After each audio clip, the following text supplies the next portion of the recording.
Hello friend, कैसे हो? I hope अच्छे होंगे। तो जैसा कि आपको पता है कि हम करवा रहे हैं आपका इम्तिहान पब्लिकेशन से करंट अफेयर आपका कवर करवा रहे हैं, जहां आपको डिटेलिंग के साथ हम बताते हैं। इससे पहले का हमने 3 वीडियो ऑलरेडी अपलोड कर रखा था। आज जो है वो वीडियो चौथा वीडियो होगा, जिसमें हम रोजाना की तरह 20 से 25 क्वेश्चन कवर करेंगे, वो भी डिटेलिंग के साथ। ये आपके बीपीएससी 70वीं के लिए इसको क्यों लगाइएगा, इस सेट को बहुत ही आपका रिवीजन अच्छी तरह से हो जाएगा और आपका कॉन्सेप्ट भी क्लियर हो जाएगा। तो चलिए बढ़ते हैं क्वेश्चन की ओर।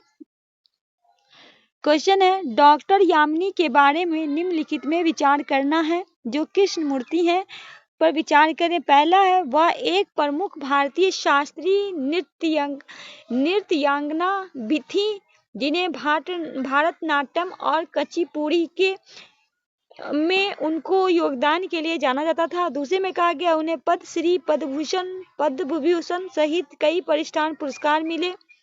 तीसरे में कहा गया, उन्हें अपनी आत्मकथा a passion for a life प्रकाशित की। डांस की जो है वो 1995 में प्रदर्शित हुई थी। उपयुक्त में कौन सा सत्य है? ठीक है, इनमें से कौन सा सत्य है? केवल एक मिनट रुक जाइए।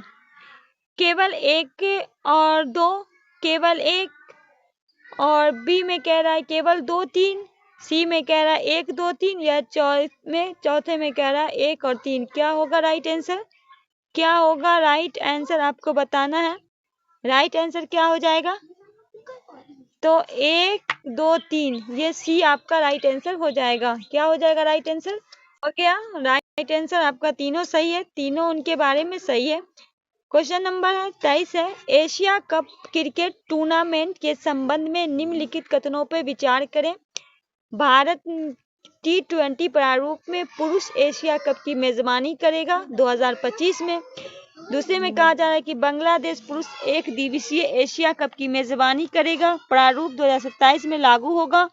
तीसरे में कह रहा है कि एशिया कप एशियाई क्रिकेट परिषद ACC द्वारा आयोजित एक द्विवर्षीय क्रिकेट टूर्नामेंट है। कौन सा कथन आपका सत्य है? केवल 1 2, या फिर आपका 2 3, या केवल 1 2 3, या केवल 1? कौन सा कथन आपका सही है? एशिया कप क्रिकेट टूर्नामेंट, तो ये तीनों आपका सही है। राइट आंसर सी होगा, 1 और 2 3। चलिए नेक्स्ट क्वेश्चन है। नेक्स्ट क्वेश्चन में है, कौन सा देश UAE को हटाकर भारत का दूसरा सबसे बड़ा तरलीकृत प्राकृतिक गैस LNG आपूर्ति बन गया है 2023 में? रूस, USA, ऑस्ट्रेलिया, सऊदी अरब।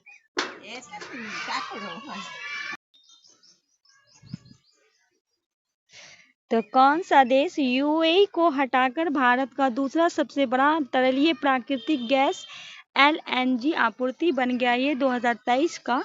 तो आपको बताना है, तो बी हो जाएगा USA। चलिए इसके बारे में कुछ थोड़ा जान लेते हैं। अमेरिका ने संयुक्त अरब अमीरात को विस्थापित कर 2023 में भारत के लिए तरलीकृत प्राकृतिक गैस LNG का दूसरा सबसे बड़ा आपूर्तिकर्ता बन उभरा है, जिसकी हिस्सेदारी 3.9 मिलियन टन MT है। चलिए आगे बढ़ते हैं। आगे क्वेश्चन आगे है आपका, हमास के किस शीर्ष नेता को तेहरान में हत्या कर दी गई है, जहां वह ईरान के नवनिर्वाचित राष्ट्रपति मसूद पेशकियन के शपथ ग्रहण समारोह में भाग ले रहे थे? इस्लाम हनीक को, याहा सिनवार को, मोहम्मद दीप को, महमूद जफर को। कहा गया हमास के किस शीर्ष नेता को तेहरान में हत्या कर दी गई है, जहां वो ईरान के नवनिर्वाचित राष्ट्रपति मसूद पेजेस्कियन के शपथ ग्रहण समारोह में भाग ले रहे थे? तो वो है इस्माइल हनीक। ये आपका राइट आंसर हो जाएगा। नेक्स्ट क्वेश्चन है, नवीनतम सरकारी आंकड़ों के अनुसार भारत क्या है? विश्व का दूसरा सबसे बड़ा एल्युमिनियम उत्पादक है, विश्व का तीसरा सबसे बड़ा चूना उत्पादक है, विश्व का चौथा सबसे बड़ा लौह इस्पात। कौन सा कथन सही है? केवल 1 2, केवल 2 3, केवल 3, या फिर 1 2 3? तो नवीनतम सरकारी आंकड़ों के अनुसार जो है विश्व का दूसरा सबसे बड़ा एल्युमिनियम उत्पादक है कौन? भारत। विश्व का तीसरा सबसे बड़ा चूना है, और विश्व का चौथा सबसे बड़ा लौह इस्पात है। राइट आंसर डी करेंगे, 1 2 3। ठीक है। नेक्स्ट क्वेश्चन है, निम्नलिखित में किस स्थान ने विश्व विकास report 2024 the middle income traps का एक रिपोर्ट जारी किया है? अंतर्राष्ट्रीय मुद्रा कोष, अंतर्राष्ट्रीय आर्थिक मंच, आर्थिक व्यापार संगठन, विश्व बैंक। किसके द्वारा किया गया है? 27 का राइट आंसर हो जाएगा डी, विश्व बैंक के द्वारा किया गया है। विश्व बैंक के रिपोर्ट को इस बात पे प्रकाश डाला गया है कि भारत, चीन सहित उन 100 देशों में शामिल है जिनके मध्य आय जाल में फंसने का खतरा है, जहां देश के माध्यम से आय से उच्च आय से स्थित संक्रमण के लिए संघर्ष करते हैं। नेक्स्ट क्वेश्चन है, राष्ट्रीय शैक्षणिक अनुसंधान और विकास परिषद एनसीईआरटी के राज्यों में स्कूल में कितने बैगलेस डे लागू करने का प्रस्ताव दिया गया है? कहा गया है कि राष्ट्रीय शिक्षण अनुसंधान परिषद के तहत एनसीईआरटी ने राज्यों के स्कूलों में कितने बैगलेस डे लागू करने का? 7, 10, 15, 20। क्या होगा राइट आंसर? बी लगाएंगे 10। देखिए, एनसीईआरटी के अनुसार विद्यार्थी के पास बैगलेस डे गतिविधियों के लिए कम से कम 10 दिन या 60 घंटे का स्कूल समय होना चाहिए। स्कूल पूरे वर्ष में किसी भी संख्या में बैगलेस डे निर्धारित कर सकते हैं, लेकिन यह अनुशासित है कि 2 या 3 स्टॉल। नेक्स्ट क्वेश्चन है, अगस्त 2024 में फॉर्म मी चीन की भारत यात्रा के दौरान भारत और वियतनाम के बीच कितने समझौते पे हस्ताक्षर हुए? 6, 9, 12, 15।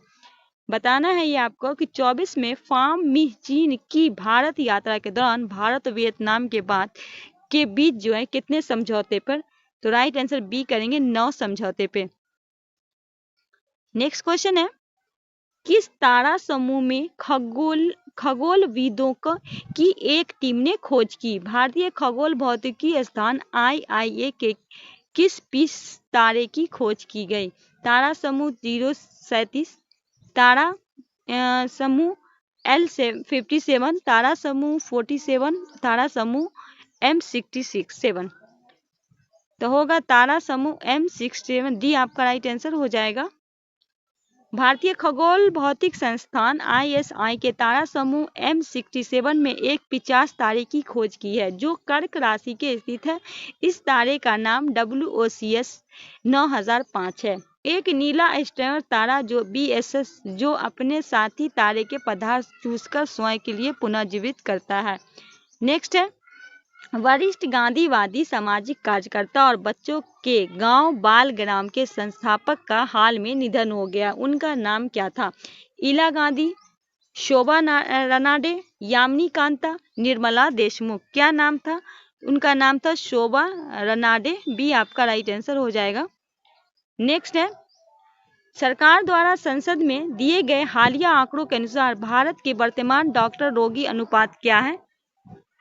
1.834, 1.936, 1.1012, 1.1108। क्या होगा राइट आंसर? तो सरकार द्वारा संसद में दिए गए हालिया आंकड़ों के अनुसार भारत के वर्तमान डॉक्टर रोगी के अनुपात क्या है? 1.834। ये आपका राइट आंसर हो जाएगा। सरकार के द्वारा हाल में दिए गए आंकड़ों के अनुसार संसद भारत के डॉक्टर रोगी अनुपात वर्तमान में 1834 है, जो विश्व स्वास्थ्य संगठन के मानक बेहतर है। आगे है क्वेश्चन नंबर 33 है, हाल में समाचारों का उल्लेखित विश्व के सबसे बड़े हिमखंड का नाम क्या है? A23A, A76, B15 और B54A। क्या उसका नाम है? तो उसका नाम है A23A। ये आपका राइट आंसर हो जाएगा। नेक्स्ट है, अगस्त 2024 में अनुसूचित जनजाति ST को आरक्षण प्रदान करने के लिए संसद में एक विधेयक पेश किया गया है। कहाँ किया गया? पंजाब विधानसभा में, गुजरात विधानसभा में, गोवा विधानसभा में, तेलंगाना विधानसभा में। कहा गया है कि अगस्त 2024 में अनुसूचित जनजाति ST को आरक्षण प्रदान करने के लिए संसद में एक विधेयक पेश किया गया। आपको बताना है वो किस विधानसभा में, किस राज्य के विधानसभा में ये बात कही गई। ये आपका हो जाएगा सी, गोवा विधानसभा। सी आपका राइट आंसर हो जाएगा। चलिए आगे बढ़ते हैं। हाल में अमेरिकी भूवैज्ञानिक सर्वेक्षण में चंद्रमा के दक्षिणी ध्रुव पर एक क्रेटर का नाम पहली नेपाली महिला के नाम पर रखा गया। माउंट एवरेस्ट की चोटी पर पहुंचने वाली उसका नाम क्या है?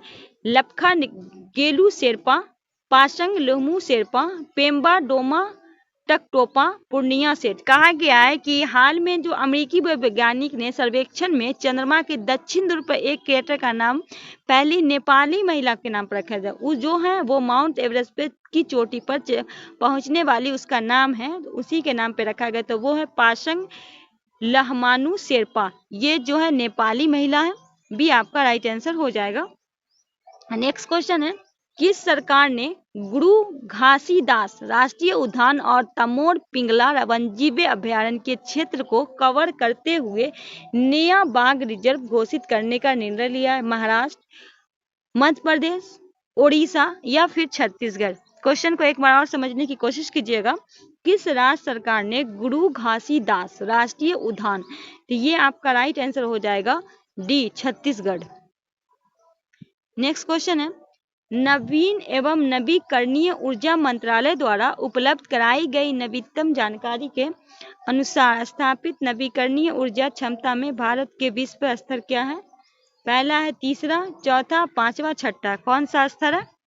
तो नवीन एवं नवीकरणीय ऊर्जा मंत्रालय द्वारा उपलब्ध कराई गई नवीनतम जानकारी के अनुसार ये हो जाएगा बी, चौथा होगा। बी आपका राइट आंसर हो जाएगा। चलिए इसके बारे में थोड़ा जान लेते हैं। भारत की स्थापित ऊर्जा क्षमता 2014 में 76.38 गीगावाट GW से बढ़कर 2019 में 2000 मेगावाट हो गई है। 2024 में 203.1 गीगावाट हो गई। 2024 का आंकड़ा ये है। भारत नवीकरणीय ऊर्जा क्षमता में विश्व स्तर पे चौथे स्थान पे, पवन ऊर्जा 46.65 गीगावाट क्षमता में चौथे और सौर फोटोवोल्टिक ऊर्जा 85.47 गीगावाट में पांचवें स्थान पे। कौन? भारत। पहली बार गैर जीवाश्म ईंधन स्रोत में 200 गीगावाट क्षमता को पार किया गया है। कौन? भारत के द्वारा किया गया है। नेक्स्ट है, भारत का पर्वत प्रहार सैन्य अभ्यास जिसे माउंट स्ट्राइक कोर और 50,000 से अधिक सैनिक शामिल थे, यह कहाँ पे आयोजित किया गया? सिक्किम में, अरुणाचल प्रदेश में, लद्दाख में, उत्तराखंड में। कहा गया है कि भारत का पर्वत प्रहार सैन्य अभ्यास था जिसमें माउंट स्ट्राइक कोर और 50,000 से अधिक सैनिक शामिल हुए थे। ये आयोजित कहाँ किया गया है? ये किया गया लद्दाख में। सी आपका राइट आंसर हो जाएगा। नेक्स्ट क्वेश्चन है, भारत के संबंध में निम्नलिखित में कौन सा कथन सही नहीं है? हाल में ही रामसर साइट की घोषणा सही है? पहला है, तमिलनाडु स्थित नजरायन पक्षी अभयारण्य और काजू बेली पक्षी अभयारण्य को 2024 में रामस्थल घोषित किया गया है। दूसरे में कहा गया तवा जलाशय महाराष्ट्र में स्थित है, भारत का 50वां रामस्थल बन गया है। कौन सा सही है? केवल एक, केवल दो, एक दो, न तो एक न तो दो। इनमें से बोला गया है कि ये जो बताया गया इनमें से कौन सा सही है? ठीक है, तो केवल एक जो ये आपका सही है, तवा जलाशय महाराष्ट्र में चाहिए, आपका गलत है। ठीक है, क्योंकि तवा जलाशय मध्य प्रदेश में, यहाँ क्या कहा गया है? यहाँ कहा गया है महाराष्ट्र में, ये आपका मध्य प्रदेश में, इसीलिए आपका वो गलत है। ठीक है, चलिए आगे बढ़ते हैं। नेक्स्ट है, बारामुल्ला में कसूर रिवाज सांस्कृतिक महोत्सव में 10,000 युवती द्वारा कौन सा प्रारंभिक कश्मीरी लोक नृत्य प्रस्तुत कर विश्व रिकॉर्ड बनाया गया? चकड़ी, लादी, शाह, रौफ या डोंगरी? कहा गया है कि बारामुल्ला में कसूर रिवाज सांस्कृतिक महोत्सव का 10,000 युवती के द्वारा जो है ना पारंपरिक कश्मीरी लोक का नृत्य किया गया है और विश्व रिकॉर्ड बनाया गया है। ये है रौफ। सी आपका राइट आंसर हो जाएगा। नेक्स्ट है, किस नदी पे 300 फुट लंबे बेली स्पेंस ब्रिज जिसे इंद्रानी ब्रिज के नाम से जाना जाता है, उसका उद्घाटन सिक्किम के मुख्यमंत्री प्रेम सिंह तमांग ने किया? याद रखिएगा, सिक्किम के मुख्यमंत्री उनका नाम है प्रेम सिंह तमांग। तो कौन सा है वो? संगीत, रंगपो, तिस्का, लाचुंग। कौन सी नदी है जिसपे 300 फुट लंबे बेली स्पेस ब्रिज का इंदिरा द्रोणी ब्रिज के नाम से जाना जाता है जिसे? ठीक है, वो कौन सी नदी पे है? तो तिस्ता पे। सी आपका राइट आंसर हो जाएगा। नेक्स्ट है, किस संगठन ने पर्यावरण और पारिस्थितिकी आवश्यकताओं को संबोधित करने वाले मानकों को विकसित करने के लिए पर्यावरण पारिस्थितिकी विभाग EED की स्थापना की है? ऑप्शन है, पर्यावरण जलवायु परिवर्तन मंत्रालय, केंद्रीय प्रदूषण मंत्रालय, भारत मानक ब्यूरो, राष्ट्रीय हरित प्राधिकरण। क्या होगा राइट आंसर?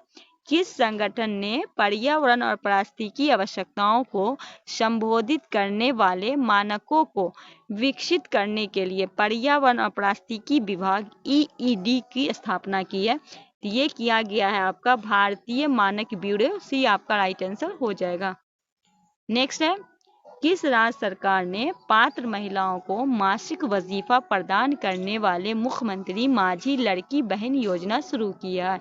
मध्य प्रदेश, महाराष्ट्र, उत्तर प्रदेश, राजस्थान। तो ये जो किया गया है वो किया गया महाराष्ट्र सरकार के द्वारा। बी आपका राइट आंसर हो जाएगा।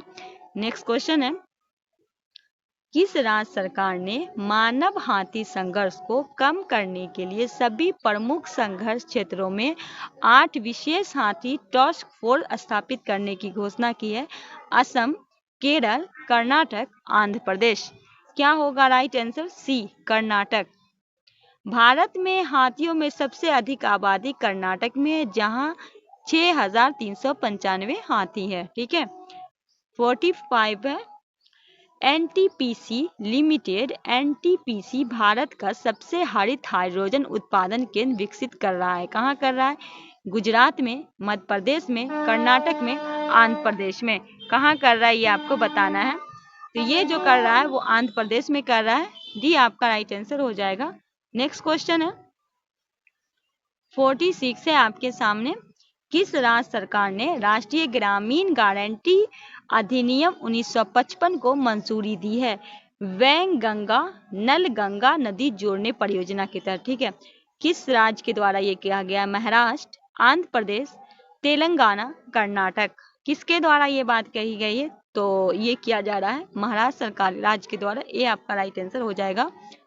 47 है, राष्ट्रीय विज्ञान पुरस्कार 2024 के अंतर्गत निम्नलिखित में किसे विज्ञान टीम पुरस्कार से सम्मानित किया गया है? ऑप्शन है चंद्रयान 3 के टीम को, कलपक्कम PFBR के टीम को, भारत बायोटेक टीम को कोवैक्स के लिए, या क्यूक लैब टीम को क्वांटम क्रिप्टोग्राफी के लिए। ये बताना है किसको सम्मानित किया गया है। क्वेश्चन नंबर 47 की अगर बात करें, चंद्रयान 3 के टीम को किया गया। ये आपका राइट आंसर हो जाएगा। चलिए इसके बारे में थोड़ा सा बता देते हैं। विज्ञान रत्न जी पदना भवन को दिया गया। मलेरिया परजीवी पर उनके काम के लिए वे भारतीय विज्ञान संस्थान से पूर्व निदेशक हैं। विज्ञान टीम चंद्रयान 3 की टीम है। राष्ट्रीय विज्ञान पुरस्कार 4 अलग अलग श्रेणी में प्रदान किया जाता है। ठीक है। पहला है आपका विज्ञान रत्न VR पुरस्कार, दूसरा है विज्ञान श्री VS पुरस्कार, तीसरा है विज्ञान युवा शांति स्वरूप भटनागर पुरस्कार, चौथा है विज्ञान टीम BT पुरस्कार। ठीक है। आगे है हिंद महासागर में स्थित 3 पानी के नीचे भौगोलिक संरचनाओं को भारत द्वारा प्रस्तावित नाम दिए गए हैं। निम्नलिखित में कौन सा नाम उन नामों से नहीं है? अशोक समुद्री पर्वत, चंद्रगुप्त रीस, समुद्रगुप्त पर्वतमाला, कल्पतरु पर्वतमाला। कहा गया है कि हिंद महासागर में 3 पानी के नीचे जो है भौगोलिक संरचना को भारत के द्वारा प्रस्तावित नाम दिया गया। इन ऑप्शन में कौन सा वो नाम नहीं है? समुद्रगुप्त पर्वतमाला नहीं है। ठीक है। सी आपका राइट आंसर होगा।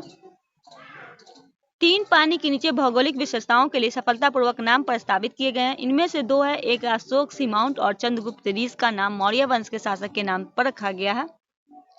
तीसरी विशेषताएं कल्पतरु रीस के नाम से पौराणिक इच्छा पूर्ति वृक्ष कल्पतरु के नाम पर रखा गया है। इन नामों में अंतर्राष्ट्रीय हाइड्रोग्राफिक संगठन IHO और यूनेस्को के अंतर सरकारी महासागरीय आयोग ICO द्वारा अनुमोदित किया गया था। नेक्स्ट क्वेश्चन की ओर बढ़ते हैं। 49 है, भारत का पहला 24/7 अनाज ATM अन्नपूर्ति कहाँ स्थापित किया गया था? किस शहर में उद्घाटन किया गया? भुवनेश्वर, इंदौर, गुड़गांव, रांची। क्या होगा राइट आंसर 49 का? ये हो जाएगा भुवनेश्वर। भारत का पहला 57 एटीएम अनाज एटीएम जिसे अन्नपूर्ति कहा जाता है वो उद्घाटन 9 अगस्त 2024 को ओडिशा के भुवनेश्वर में किया गया। यह एटीएम ओडिशा सरकार द्वारा संयुक्त राष्ट्र विश्व खाद्य एवं औषधि प्रशासन के सहयोग से शुरू किया गया है। चलिए आगे है। द्विपक्षीय वायुसेना अभ्यास उदार शक्ति 24 भारत और मलेशिया के बीच किसके बीच हुआ है? भारत और मलेशिया के बीच हुआ है। द्विपक्षीय व्यापार समझौता किस स्थान पे हुआ है ये आपको बताना। याद रखिएगा, उदार शक्ति जो है भारत और मलेशिया के बीच हुआ है, ये किस स्थान पे हुआ है? कुलारपुर, कुआंतान, नई दिल्ली, लैंकावी। ये कहाँ हुआ है? तो ये हुआ है कुआंतान में। बी आपका राइट आंसर हो जाएगा। 51 है। केंद्रीय मंत्रिमंडल में स्वच्छ पौधे कार्यक्रम CPP का उद्देश्य किस प्रकार के फसलों की उत्पादकता को बढ़ाना है? बाजरा, दाल और फलियां, बागवानी फसल, औषधि पौधे। क्वेश्चन नंबर 51, बागवानी फसल। सी आप राइट आंसर हो जाएगा। केंद्रीय मंत्रिमंडल ने भारत में बागवानी फसल की उपज के उत्पादक को बढ़ावा देने के लिए स्वच्छ पौधे कार्यक्रम CP को मंजूरी दी है। इस मिशन को कृषि और किसान कल्याण मंत्रालय द्वारा लागू किया जाएगा। शुरुआत में इसकी घोषणा केंद्रीय बजट 2023 में की गई थी। इस पहल के तहत इस लक्ष्य को पूरा करने के लिए 9 स्वच्छ पौधे केंद्र स्थापित किए जाएंगे। यह केंद्र है, पहला है अंगूर का है NCRC पुणे में। शीतोष्ण फल मतलब सेब, बादाम, अखरोट आदि CHI श्रीनगर और मुकेश्वर में है। खट्टे फल में हो गया CCRI के द्वारा नागपुर और CIS बीकानेर। आम अमरूद एवोकाडो IIHR बेंगलोर के तहत। आम अमरूद लीची CIRH लखनऊ के तहत। अनार NRC सोलापुर। पूर्वी भारत में उष्ण कटिबंधीय फल। आगे है, भारत में 78वें स्वतंत्रता दिवस के उपलक्ष्य में हिमालय पर्वतारोहण संस्थान के दिव्यांगजन अभियान दल ने किस शिखर पे विशाल भारतीय ध्वज फहराया? माउंट किलिमंजारो अफ्रीका में, माउंट डेनाली USA में, माउंट एल्ब्रस रूस में, माउंट एकानुगा अर्जेंटीना में। तो ये होगा माउंट किलिमंजारो। ये कहाँ है? अफ्रीका में। ए आपका राइट आंसर हो जाएगा। हिमालय के पर्वतारोहण संस्थान HIM के दिव्यांग पर्वतारोही एक टीम द्वारा 8 अगस्त 2024 को किलिमंजारो के उड़हू चोटी पे 7,800 वर्ग फुट पे भारतीय राष्ट्रीय ध्वज फहराया। ठीक है, तो ये रहा आपका आज का प्रश्न। थोड़ा और देख लेते हैं, थोड़ा 4-5 क्वेश्चन और हम करवा देते हैं, कई दिन से हम नहीं करवा रहे थे। तो 53 भारत श्रीलंका संयुक्त सैन्य अभ्यास का 10वां संस्करण मित्र शक्ति अभ्यास किस स्थान पर आयोजित किया गया? कैंडी श्रीलंका में, कोलंबो श्रीलंका में, मुदौओया श्रीलंका में, तिरुकोमाली श्रीलंका में। कहाँ किया गया है ये आपको बताना है। भारत श्रीलंका संयुक्त सैन्य अभ्यास का 10वां संस्करण ये किया गया है मुदौओया श्रीलंका में। सी आपका राइट आंसर हो जाएगा। 54 है, अगस्त 2024 में प्लांट मदर अभियान के तहत किस देश ने मैत्री मेहराब का उद्घाटन किया? Bhutan, Thailand, Vietnam, Sri Lanka. बताना है राइट आंसर। अगस्त 2024 में प्लांट फॉर मदर अभियान के तहत, तो ये डी होगा, श्रीलंका। 55 है, किस देश ने संवैधानिक न्यायालय ने क्या प्रधानमंत्री पे नैतिक मानदंडों का उल्लंघन करने का आरोप लगाया? Vietnam, Thailand, Bhutan, Malaysia. क्या होगा right answer? B, Thailand. Thailand ने संवैधानिक अदालत ने प्रधानमंत्री को बर्खास्त कर दिया है। मंत्री की श्रीशेया थाबिशिनी के आचार संहिता उल्लंघन का दोषी पाए जाने पर यह पद से हटाया गया है। 56 है, किस महासागर में वैज्ञानिकों ने समुद्री ड्रिलिंग पोत का उपयोग करके पृथ्वी के मेडल से चट्टान में अब तक का सबसे गहरा छेद खोदा है? हिंद महासागर, प्रशांत महासागर, आंतरिक महासागर, दक्षिण महासागर। कहा गया है कि किस महासागर में वैज्ञानिक ने समुद्री ड्रिलिंग पोत का उपयोग करके पृथ्वी के मेटल से चट्टानों का, ये हो जाएगा आपका सी, आंतरिक महासागर। थोड़ा इसके बारे में जान लेते हैं। वैज्ञानिक ने आंतरिक्स मैसीफ के पास उत्तरी आंतरिक महासागर में पृथ्वी के मेटल में अब तक का सबसे गहरा छेद, यह छेद 1268 मीटर गहरा है। 57 है, GI टैग वाले पुरंदर अंजीर से बना भारत का पहला रेडी टू ड्रिंक अंजीर जूस किस देश को निर्यात किया गया? जर्मनी को, फ्रांस को, पोलैंड को, इटली को? राइट आंसर सी करेंगे, पोलैंड को। 58 है, बुद्धदेव भट्टाचार्य जिनका हाल में निधन हो गया, पश्चिम बंगाल के मुख्यमंत्री के रूप में कार्य किया। कब से? 1998 से 2008 तक, 1999 से 2010 तक, 2000 से 2011 तक, 2001 से 2011 तक। ये है बुद्धदेव भट्टाचार्य जिनका हाल में निधन हो गया। वो पश्चिम बंगाल के मुख्यमंत्री के रूप में कार्य कब से कब तक किए थे? तो 2000 से 2011 तक। सी आपका राइट आंसर हो जाएगा। बुद्ध भट्टाचार्य 1944 से 2024-2000 के ज्योतिष बसु के बाद पश्चिम बंगाल के मुख्यमंत्री बने। उन्होंने 2001 से 2006 के चुनाव में CPIM के नेतृत्व वाले मोर्चे को जीतकर दिलाई और 2011 के मुख्यमंत्री रहे जब ममता बनर्जी को तृणमूल कांग्रेस ने वाम मोर्चे के 34 साल शासन को समाप्त कर दिया। तो ये रहा, कल जो है हम आपका करवाएंगे 59 से, या 2 क्वेश्चन है और 60 तक हम आपको करवा देते हैं, ठीक है। 59 है, किस राज्य के जुआंग जनजाति को आवास अधिकार प्रदान किया गया? वन अधिकार अधिनियम FI 2006 के तहत कौन सी जनजाति किस श्रेणी में आती है? उड़ीसा, छत्तीसगढ़, मध्य प्रदेश, असम। कहा गया क्वेश्चन कह रहा है किस राज्य के जुआंग जनजाति को आवास अधिकार प्रदान किया गया? किसके तहत किया गया? 2006 के अधिकार के तहत। तो ये हो जाएगा, क्या होगा? उड़ीसा, छत्तीसगढ़, मध्य प्रदेश, असम। तो ये हो जाएगा आपका ए, उड़ीसा। उड़ीसा के कोयोरझर झारपुर जिले में वन अधिनियम FIR 2006 के तहत जुआंग जनजाति को आवास अधिकार प्रदान किया गया। अन्य जनजाति जैसे जजपुर के जंग, उड़ीसा के देवगढ़ के पौड़ी भोइया और मध्य प्रदेश के भाड़िया PGTB, छत्तीसगढ़ के कमार PGT और बैंगा PGT आवास अधिकार प्राप्त है। क्वेश्चन नंबर 60 है, जो आज के सेट का आखिरी सवाल है। भारत का एकमात्र जीवित ध्वज को फहराया गया था 1947 के किस स्थान पे प्रदर्शित है? उमेद भवन संग्रहालय जोधपुर, फोर्ट सेंट जॉर्ज संग्रहालय चेन्नई, सालर जंग संग्रहालय हैदराबाद, राष्ट्रीय संग्रहालय नई दिल्ली। कहा गया है कि भारत का एकमात्र जीवित ध्वज को फहराया गया था 1947 किस स्थान प्रदर्शित करता है? तो फोर्ट सेंट जॉर्ज संग्रहालय चेन्नई भी आपका राइट आंसर हो जाएगा। थोड़ा सा इसके बारे में जान लेते हैं। फोर्ट सेंट लुइस में स्थित 12 फीट लंबा 8 फीट चौड़ा राष्ट्रीय खजाना जॉर्ज म्यूजियम चेन्नई में स्थित है। यह ध्वज उन प्रथम झंडों में से एक है जिसे 15 अगस्त 1947 को फहराया गया था। तो दोस्तों, आई होप सेशन अच्छा लगा होगा। कल हम जो करवाएंगे 61 से आपका कवर करवा देंगे। आज के वीडियो को हम करते हैं यहीं समाप्त। मिलते हैं इसी तरह के अच्छे वीडियो लेकर आपके सामने लाते रहेंगे और आपका ऐसे करके करंट अफेयर कवर करवाते रहेंगे। चलिए, आज की वीडियो करते हैं यहीं समाप्त। चैनल पे बने रहिएगा और लाइक, सब्सक्राइब, शेयर करते रहिएगा। आज की वीडियो करते हैं यहीं समाप्त। तब तक के लिए हमें दीजिए इजाज़त। अल्लाह हाफिज़।